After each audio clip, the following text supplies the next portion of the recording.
With the American Express Gold Card, I can earn 4 times membership rewards points at U.S. supermarkets. So with all these groceries, I'm also getting points. Learn more at americanexpress.com/US/explore-gold. Terms and points cap apply. The CBS Radio Mystery Theater presents...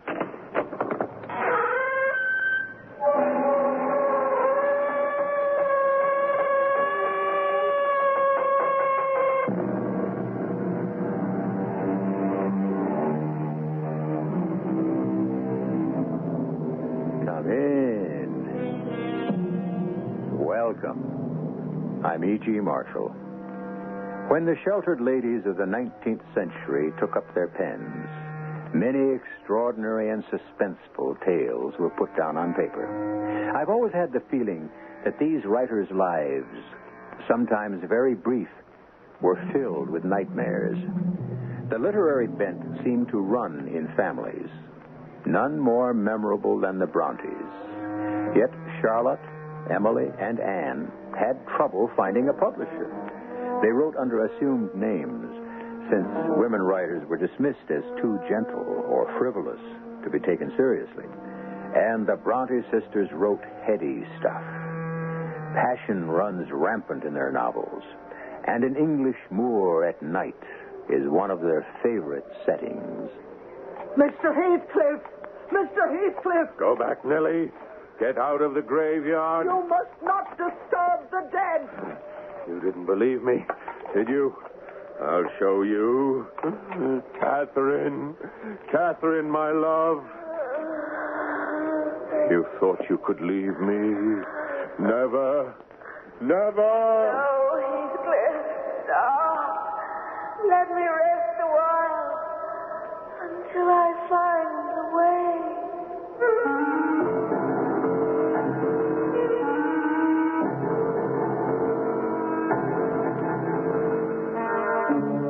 Mystery drama Wuthering Heights was adapted from the Emily Bronte classic especially for the Mystery Theater by Elizabeth Pennell and stars Paul Hecht. It is sponsored in part by Contact, the 12-hour cold capsule, and Greyhound Package Express. I'll be back shortly with Act One.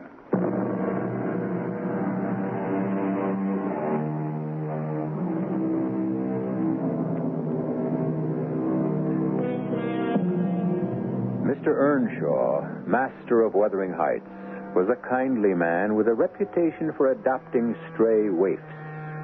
Over the years, he returned from London or Liverpool with surprising additions to the family. One was Nellie Dean, who has become the Earnshaw's housekeeper. But most upsetting to the household was Mr. Earnshaw's arrival with a dirty, black-haired boy who seemed more animal than human. An abandoned child picked up on the streets. Mr. Earnshaw turned him over to Nellie.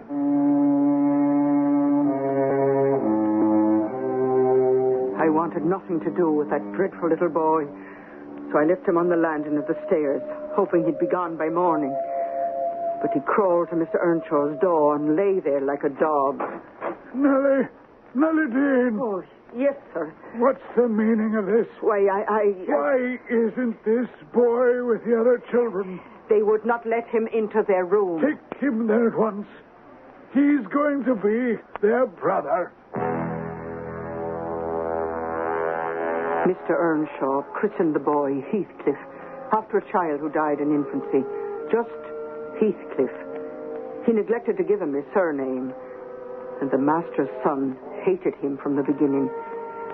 Mrs. Earnshaw died when the children were young, and heaven knows I had my hands full, although I warmed toward Heathcliff. The other two drove me frantic with their demands, but he was uncomplaining as a lamb. I was on his side when Hindley attacked him.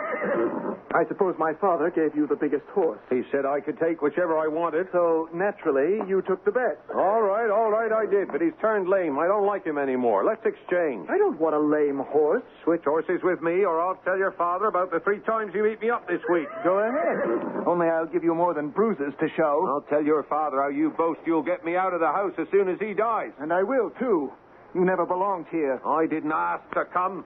Your father brought me. What a mistake that was. I want your horse. Take him. I hope he breaks your neck, unless I break it first. Take out your brains.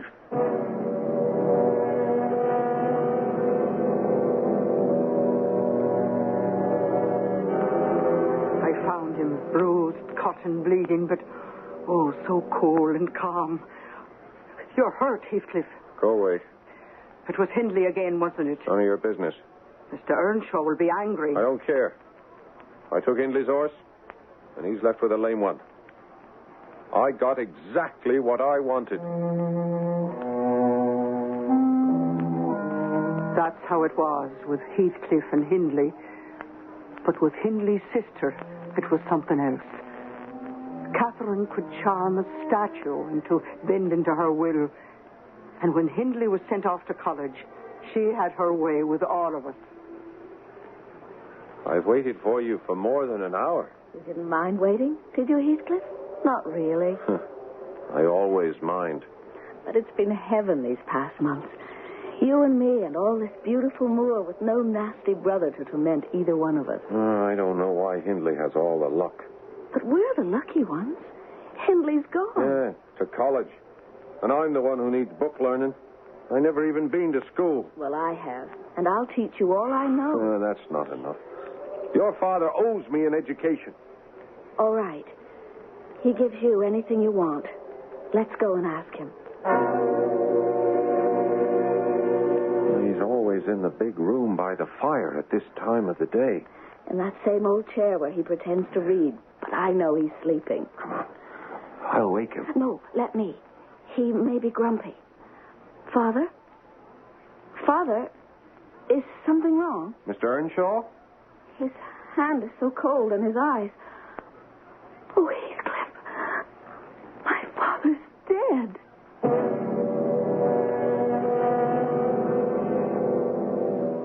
Yes, Mr. Earnshaw was dead. And Hindley not only came home for the funeral, but he brought a young wife with him. A silly little thing without a brain in her head. And Hindley announced they had come to stay. All right, you two. I guess you know who's giving the orders around here now. It isn't too bad, is it, Heathcliff? I work in the fields like a slave. But Hindley stays out of your way. He's banished me to a room worse than the servants' quarters. But out here we're free. I'll race you across the moors. Have you ever been in that house over there? No, but that's where the Lintons live. It's Thrushcross Grange. Hey, let's go and look in the window. All right. As long as they don't see us. What a prissy-looking boy.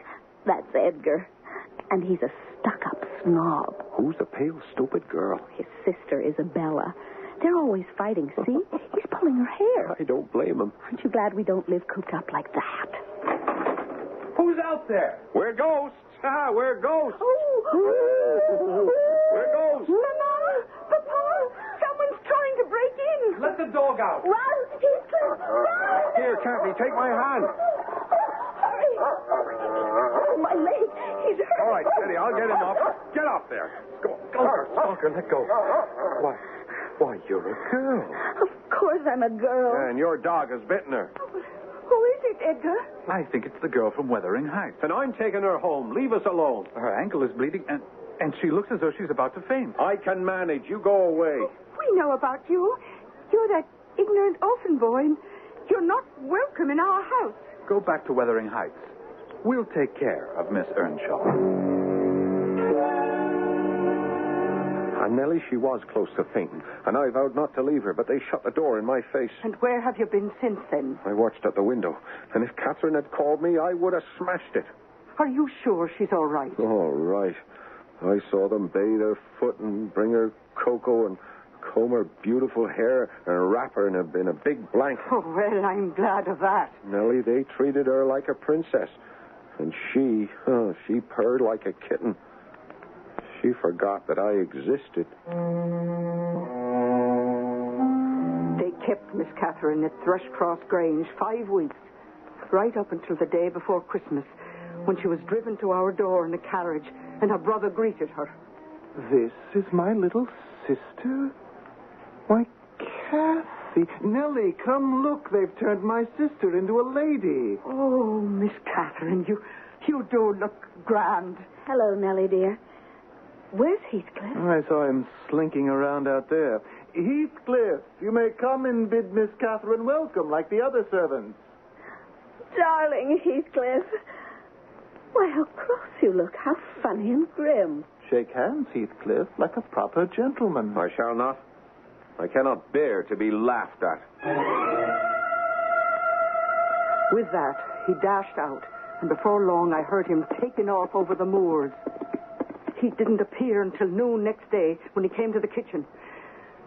Well, Heathcliff, this is a fine way to celebrate Christmas. Help me get cleaned up, Nellie. If the Lintons are coming for dinner, I'll show them I can be a gentleman. What a beautiful Christmas table. Well, I'm afraid we can't match what you did for my sister. You've tamed our little savage. Well, there's nothing savage about the enchanting Catherine. I'm delighted at the transformation. And I'm hungry. Isn't it time to eat? That uncouth servant boy, he isn't joining us for dinner, is he? Heathcliff, what are you doing in here? Why, Hindley, he's part of the family. And doesn't he look nice?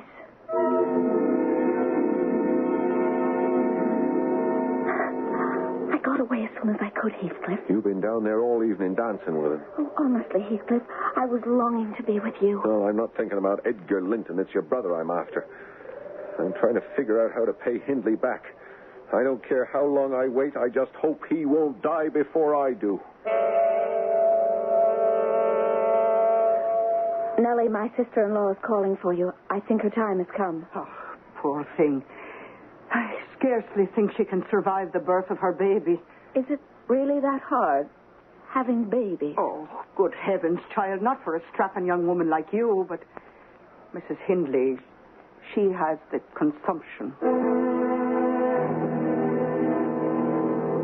Yes, the baby was born, and the mother died.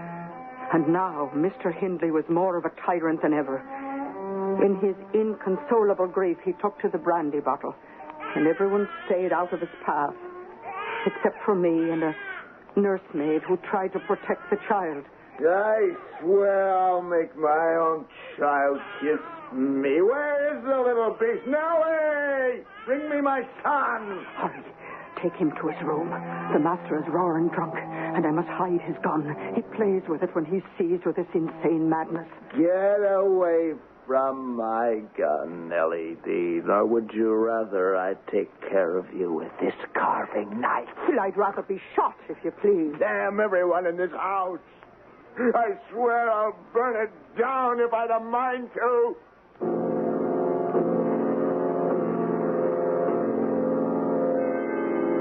Where's Heathcliff? Oh, about his work, as usual. Nellie, will you promise to keep a secret? Is it worth keeping? Yes, but it worries me. You must tell me what to do. Edgar Linton has asked me to marry him, and I've given him an answer. Well, then why ask my opinion? Because I've accepted him. Be quick, Nellie, and say whether I was wrong. Well, do you love Mr. Edgar Linton? Of course I do. Why? Because he's handsome and pleasant to be with. Oh, that's not a good answer. Well, because he loves me. And he will be rich, and I should like being the greatest lady of the neighborhood. Then why do you look so unhappy? Because in my heart I'm convinced that I'm wrong. Well, that's very strange. I've no more business marrying Edgar Linton.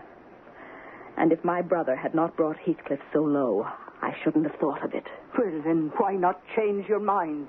It would degrade me to marry Heathcliff. There's someone in the shadows at the other end of the room. What? It couldn't have been Heathcliff, could it, Nellie? He shall never know how much I love him, not because he's handsome, but because he's more myself than I am. He left the room when you said to marry him would be degrading. No, Nellie, no. That wasn't Heathcliff. You told me he was off in the field. I thought he was, until I saw him behind that couch over there in the shadows. He couldn't have overheard. He couldn't. I'll find him and make sure. She ran out into the moor without a cloak. But Heathcliff's horse was not in the stable, and no one knew where he had gone. Catherine returned after midnight in the midst of a thunderstorm, soaked to the skin and coming down with a severe chill. Oh, Miss Catherine, you must let me help you to bed. He's gone, Nellie. He's gone. And my nightmares are coming true. Oh, you'll feel better when you've had some sleep. I'll never sleep again. I've been abandoned. Oh, it's just like my dreams. I saw myself tapping on the window, begging, "Let me in, let me in." Oh, hush, child. And no one answered. And my hand broke through the glass, so the blood was running down my arm. Oh, get the blood stains off, Nellie. Get the blood stains off. I told you those Bronte sisters wrote with passion. Who knows what dark thoughts and desperate yearnings they gleaned from their own lives. Emily's courage and endurance were tremendous. Yet she only had time to write one book, for she died, like many of her characters, of consumption at the age of 30. We'll return with Act 2 shortly.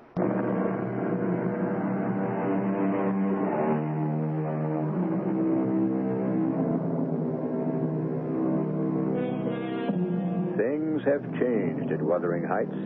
For 3 years, there was peace such as had not been known since old Mr. Earnshaw's time. Catherine did marry Edgar Linton, moved to Thrushcross Grange, and took Nellie Dean with her. Surprisingly, Catherine got along very well at the Grange, appearing to be almost overfond of Edgar and affectionate toward his sister Isabella. On the surface, all was serene. Until one day when Catherine came running into the house. Oh, Edgar. Heathcliff's come home. That vagabond, the plowboy. I know you never liked him, but for my sake, please, Edgar, you must be friends. Shall I tell him to come up? Here, into the parlor. Of course. It's wonderful to have him back. Here he is, Edgar. Surely you remember Heathcliff. Why, I'd never recognized... Well, sit down, sir.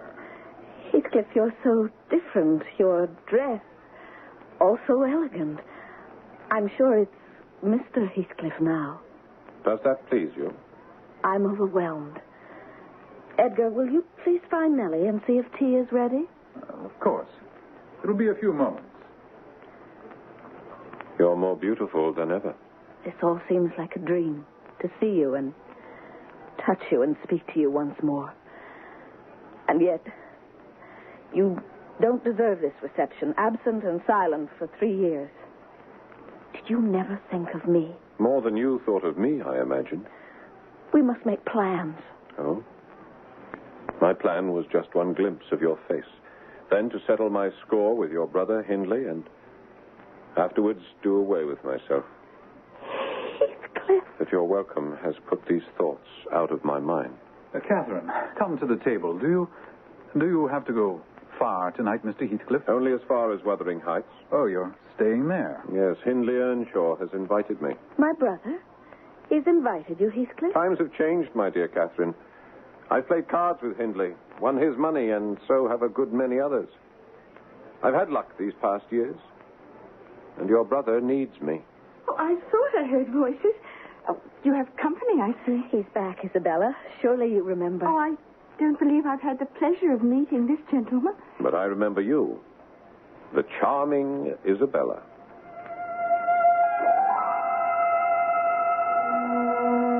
You've seen Heathcliff every day, walking on the moors. And every time he's here, you tell me to stay away. And I mean it. Catherine, you want no one to be loved but yourself. You misunderstand me. I'm trying to protect you. Protect me? Simply because I find Mr. Heathcliff attractive? No, because he's dangerous. I love Heathcliff more than ever you loved Edgar. And he might love me if you'd let him. Believe me, Isabella, Heathcliff and I are friends. He could never love a Linton. You are a poisonous friend. I may be the best friend you ever had.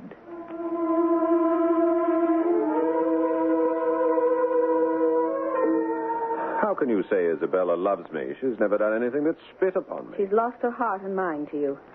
But you watch her, Heathcliff. She's a tigress. I like her too well to let you devour her. And I like her too ill to attempt it. She's her brother's heir, isn't she? You always did covet your neighbor's possessions, didn't you? Remember, this neighbor's possessions are mine. And if they were mine, they'd still be yours. You're giving me ideas. I warned you to stay away from Isabella. And yesterday, Heathcliff, I saw you. You kissed her. I'm not your husband. You needn't be jealous of me. I'm not jealous of you. I'm jealous for you. If you like Isabella, you shall marry her. But do you like her? I can't stand her. But you treated me infernally. And if I have, I suppose you are after revenge. I seek no revenge on you. You're welcome to torture me for your own amusement. Just let me amuse myself in the same style. So you're going to marry Isabella? Wait till Edgar hears about this. I've heard more than I want to hear. You were listening at the door. I've had enough of Heathcliff's mischief in my house. I give you 3 minutes to get out. Catherine, this lamb of yours threatens like a bull. It is in danger of splitting its skull against my knuckles. By heaven, Mr. Linton, I'm mortally sorry you are not worth knocking down. The gardener and the coachman are out there, and it will take them no time to dispose of you. You'll not call for help, see? I'll lock the door. Give me that key. Get it. From the hottest part of the fire. Catherine, this is madness. You owe Heathcliff an apology. I hope he flogs you sick. I would not strike that shivering thing you prefer to me. He looks as if he's about to weep. Take your hands away from your face. I will. Like this. Quickly, Heathcliff. He's going out of the back door. He'll return with a brace of pistols and all the help he can muster. I'll crush his ribs like a rotten hazelnut. Leave, Heathcliff, if you value your life. Where is that scoundrel? He's gone. He smashed the lock with a poker. Oh, Catherine, we've been so happy, but he's destroying us. Look at me. Let me alone, Edgar. I can't stand any more. It's come to a showdown, hasn't it? Well, will you give up Heathcliff, or will you give up me? Leave me alone. Can't you see I'm so tired and upset I can scarcely stand? Where's Nellie?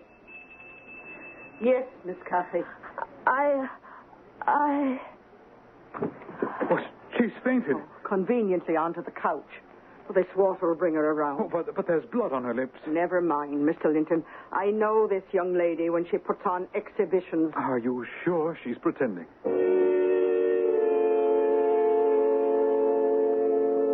Mrs. Linton barred her door. And although I left trays of food, they were untouched for 3 days. What do you want? Let me in, Miss Catherine. I've brought you some tea and toast. I'll drink the tea, but I don't want anything else. I want to die. Oh, I've heard you say things like that before. It's foolish, and you know it. All right, I'll not die. He'd be glad. He would never miss me. Open the window, Nellie. I want to breathe the clean air of the moor. Well, just for a moment. You mustn't catch another cold. I want to be a girl again, out there where life is free.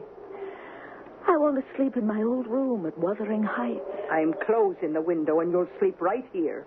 They'll bury me 12 feet under. But I won't rest until Heathcliff is with me. I never will.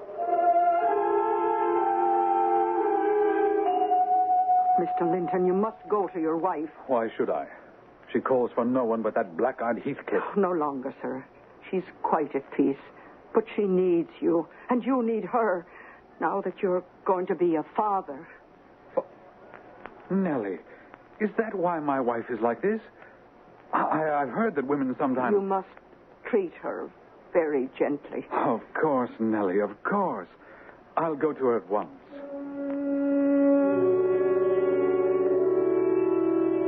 It was true, the impending motherhood.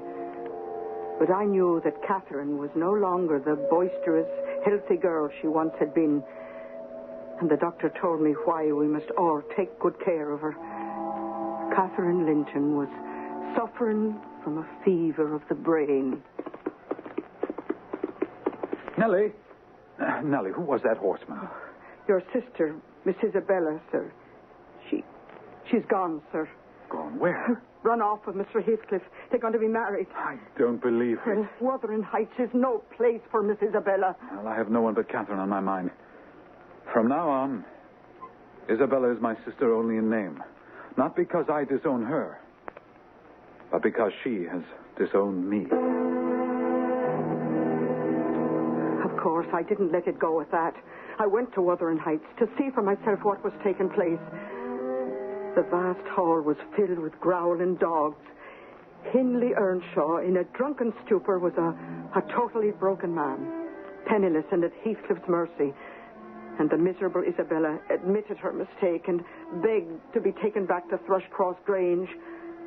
I saw Mr. Heathcliff in the fields and hurried out to plead with him. Oh, the long-nosed Nellie Dean. Couldn't stay away, could you? What have you done to poor Miss Isabella? Married her. You're not treating her like a wife. I don't need a wife. Oh, how cruel you are, Mr. Heathcliff. Whoever showed me anything but cruelty? I've always tried to be your friend. And be one now. I've heard Catherine is ill. I can help. Now, what day is Edgar away? None of your business. I'll twist your arm until it breaks. Oh. Tell me. Well, sometimes he's away on Wednesday. All right. Give Catherine this letter. And let me into the house next Wednesday.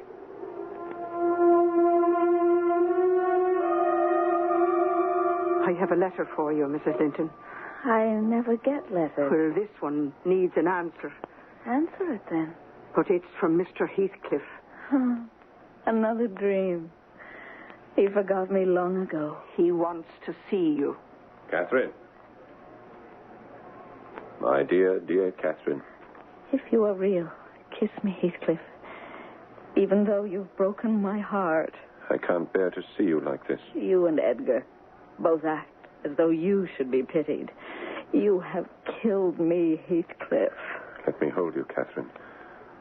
I'll make you strong again. I wish I could hold you till we both were dead. If you loved me, Catherine, what right did you have to leave me? Answer me that. You left me too, Heathcliff. Mr. Heathcliff, you must go. Mr. Linton is returning. Edgar can't harm us. Stay with me, Heathcliff. I'm going to die. Don't listen to her. She doesn't know what she says. All three of us will be damned for this. You should never have come. Mercifully, Catherine Linton had fainted. From then on, her husband seldom left her side. And if he knew that Heathcliff kept vigil in the garden day and night, he took no notice. And then, 2 months too soon...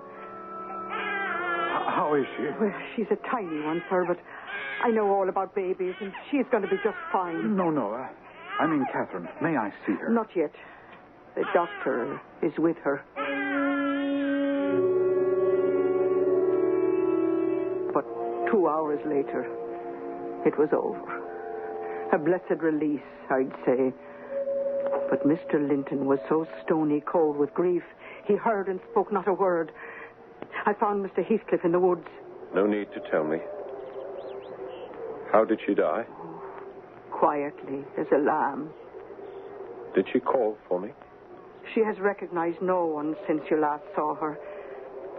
She lies with a sweet smile on her face.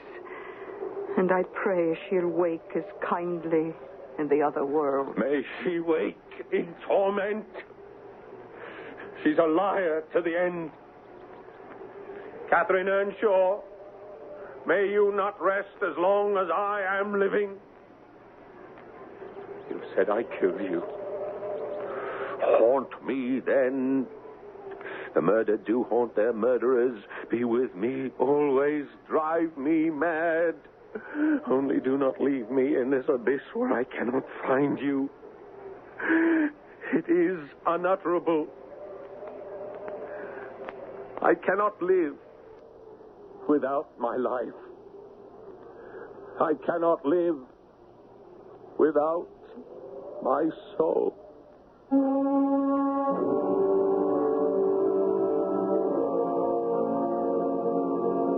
At the wake, Edgar Linton kept silent vigil by the open coffin. And during the brief moments he left the room, Heathcliff was there, long enough to open a locket on a chain around Catherine's neck and put in a lock of his own black hair. Our Gothic drama is by no means over, and I'll return presently with Act 3.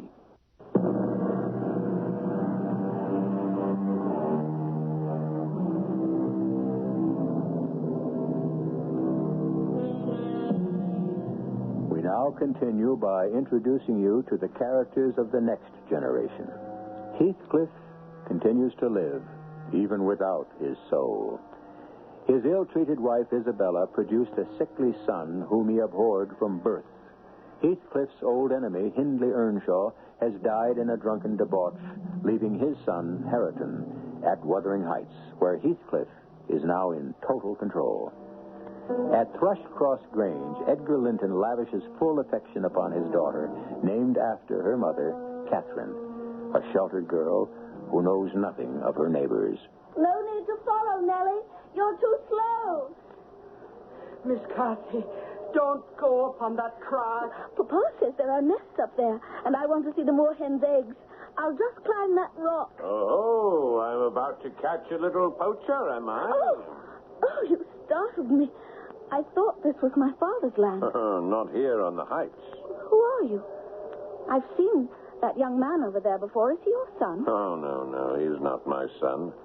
But I do have one, and you'd know him if you saw him. Miss Cathy, come away. I might have known you'd be here, Nellie Dean. Come along, both of you, to my house for tea. Oh, I'd like that. Then I can meet your son. No, Mr. Heathcliff, this is wrong.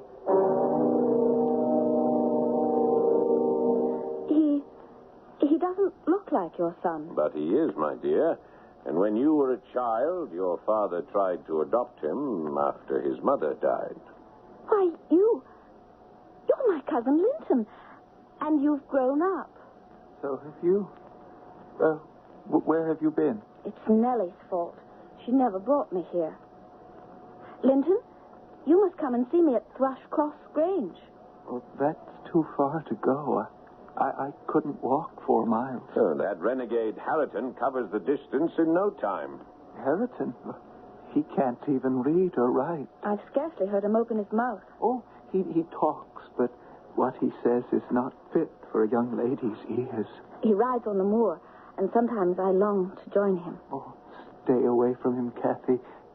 Come visit me. But why, Father? Why can't I go back to Wuthering Heights? I promised Linton I would. Well, that house is evil. My sister might be living if it weren't for that man who twists everything to his own will. Well, Mr. Heathcliff seemed very cordial. Someday you'll understand. But for now, I must make a rule. You may not return. And I've instructed Nellie to see that you don't. Oh, Papa, you're not well. Only a bad cold. Now be my sweet girl. And forget all about your visit to Wuthering Heights. Miss Cathy, you've been sending books and notes to Master Linton, and he's been doing the same. I promised to go back to see him. I had to explain why I couldn't keep my promise. This much of an explanation. Where did you get those letters? From your desk. And they sound like love letters. I'm lonely, Nellie, just as Linton is. What is there for me to do with my father too sick to talk, and you going to bed every evening with the birds? I almost felt sorry for her. But I didn't. Not then. For somehow she got word that Mr. Heathcliff was away, and as soon as I went to my room, she was off on a horse for Wuthering Heights. Linton! Where are you? Oh, Kathy, I knew you'd come. I'm in here. You look better today. I don't feel better. I cough all the time, but now you're here to take care of me. Poor Linton. I wish you were my brother. Your brother? Your father says we should get married. Did he make you write those letters to me? Not exactly, but... But what? Stop questioning me. You're making me cough. Don't leave me today, Kathy. When your letters stopped, I thought I'd lost my only friend. I won't be seeing you for a while. My father needs more looking after than you do. You're not welcome at the Grange, Mr. Heathcliff. Nor do I intend to sit foot inside. I understand that Edgar Linton is dying. He is gravely ill. Yes, then we have no more time to waste. Get your mistress and come with me. We dare not go to Wuthering Heights. My worthless son has gone so far as to struggle onto the heath. He can walk no further and implores Kathy to come to him. She's at her father's bedside. Well, get her away. This is more important. Get up and act like a man. Father, I'm so tired. Help him, Catherine. That boy needs a doctor. Go on, Kathy. Help him. My father won't allow me back in the house unless you come with me. Stand up to him, Linton. I'm too weak to stand up to anyone. Help me, Kathy. My father shudders if I touch him. I'll help you only to the door. Please. As far as the chair in the big room. I'll wait for you out here, Miss Cathy. Get in there, Nellie Dean. My house is not stricken with a plague. I'm feeling hospitable. You call that hospitality, locking us in? Sit down. I'll get you some tea. I'm not afraid of you. Give me that key. I wouldn't eat or drink if I was starving. Well, the wildcat bears its claws. Stand back, Kathy Linton, or I'll knock you down. Nellie and I are leaving this house. If you won't give me the key, I'll... Oh, the creature has teeth like a mad dog. I have the key, Nellie. Not for long. Oh, you villain!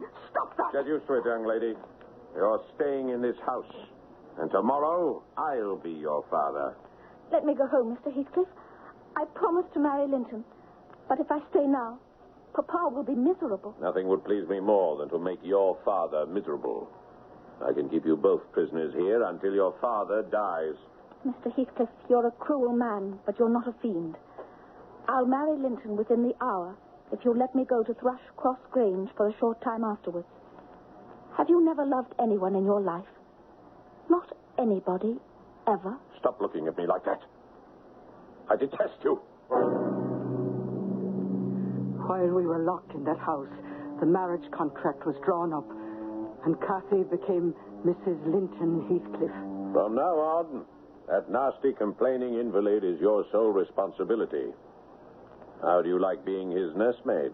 With my father gone, Linton is all I have in the world. I know he loves me, and for that reason I love him. Mr. Heathcliff, nobody will cry for you when you die. Late that night, I was roused by a frightened servant who had seen a ghostly light in the family graveyard. Now, I'm not frightened by ghosts, but I was afraid of what might be going on.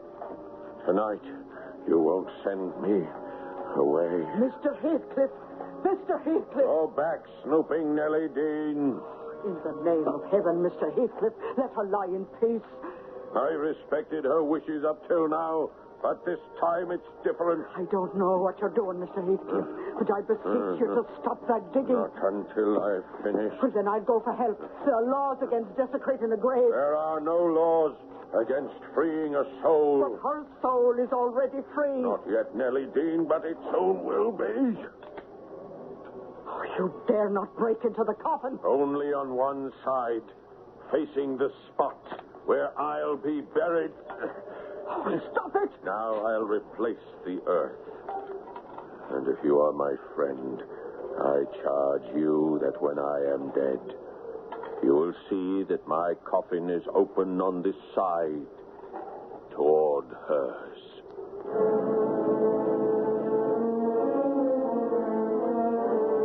Cathy was not much more than a bride when she became a widow. Mr. Heathcliff had complete possession of both Wuthering Heights and Thrushcross Grange, and Cathy had nowhere else to go. Besides me, she had but one possible ally. Miss Cathy, why don't you make friends with your cousin Harriton? Savage creature hates me as much as my father-in-law does. Oh, I've seen him following you. I've even seen him protect you against Mr. Heathcliff. Protect me? He seldom opens his mouth except for blasphemy. Oh, he's afraid you'll laugh at his crude speech. Why don't you lend him some of your books? Because he can't read. You could teach him. No, Harriton. You pronounce it this way. What the devil are you two doing here, Carleton? The horses need tending. Kathy, you're needed in the kitchen. And as for you, Nellie Dean... Yes, Mr. Heathcliff. You engineered this, didn't you? Oh, you've made him like yourself, Mr. Heathcliff. I've tried my best to crush him, and I will do everything to keep those two apart. He tried, but they grew closer. And suddenly, an abrupt change came over Mr. Heathcliff. He became as silent as Hareton and refused to join us for meals. Finally, he had not eaten for so long that... Are you ill, Mr. Heathcliff? No. No, I am not. Starvation is an invitation to death. I have neither fear, nor presentiment, nor hope of death. With my constitution, I'll be above ground until my hair is white. Well, you won't last long if you refuse to eat. I want this place to myself.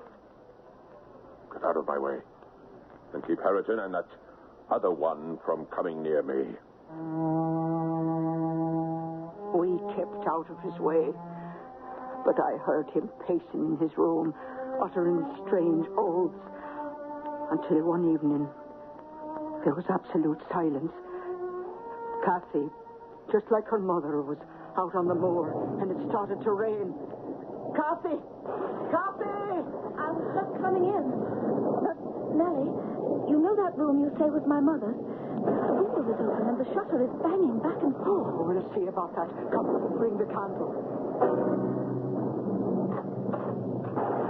never been allowed in this room. Hold the candle higher. See? The window is open. And the rain is soaking the bed. Oh, no. Leave the room, Miss Kathy. Run and get Hareton.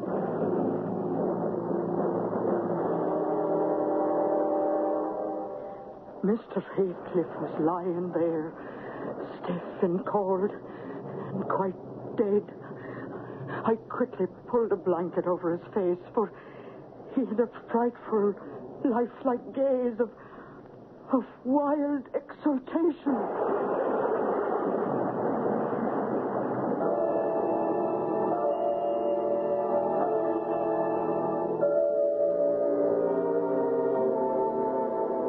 About violence. Those 19th century ladies spared nothing of human torture. It is said that to this day, on the heaths and moors near Wuthering Heights, Heathcliff walks, and a woman is his constant companion. I'll have a further comment shortly.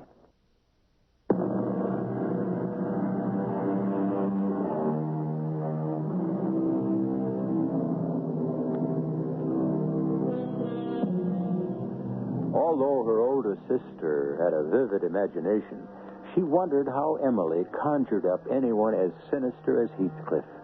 She even doubted if it was right or advisable. But she declared, the writer who possesses the creative gift owns something that, at times, strangely wills and works for itself. If the result be attractive, the world will praise you, who little deserve praise. If it be repulsive, the same world will blame you, who almost as little deserve blame. Our cast included Paul Hecht, Bryna Rayburn, Russell Horton, Roberta Maxwell, and Lloyd Batista.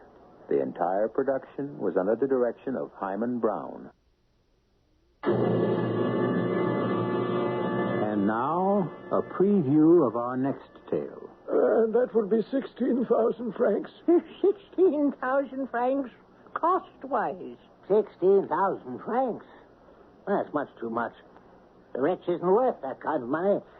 Is there any other way to behead him? Our English cousins have switched to a headsman who does the job with one blow of an axe.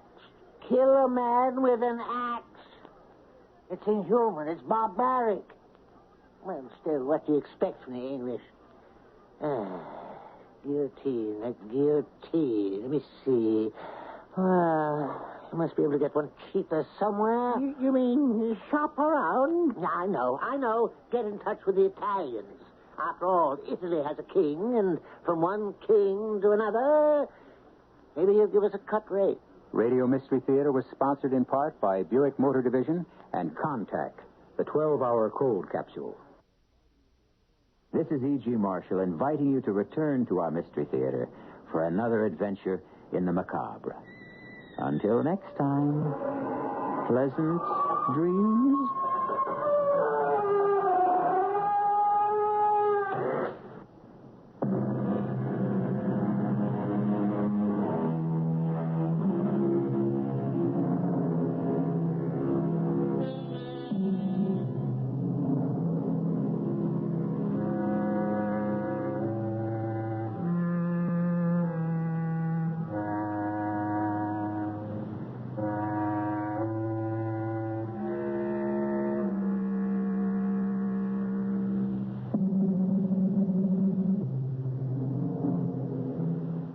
With the American Express Platinum Card, you can unlock over $1,500 in value annually with statement credits on select purchases and other benefits. That means getting access to even more of your favorite things. More jet setting, more trend setting,